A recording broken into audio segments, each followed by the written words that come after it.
Hi, this is Nick from ProTax, and I'll be showing you how to use the Auto Fill My return on T2. Let's go into a return, fill out the business number,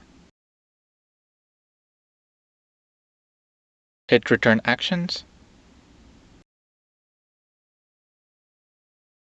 and use the CRA Auto Fill My return button. Enter your credentials and sign in.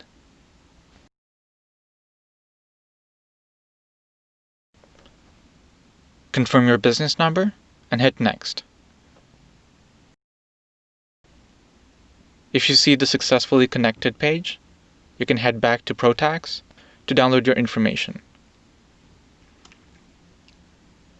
You can click on specific client data to download and check the timestamp by CRA. Hit Continue. You can choose specific fields, specific forms, or select all the forms by clicking on the Accounts on Return button. When you are happy with the selection, click on the Import Selected button to autofill your return. This has been how to use the Autofill My return feature on T2. Check out our other how-to guides on how to use ProTax.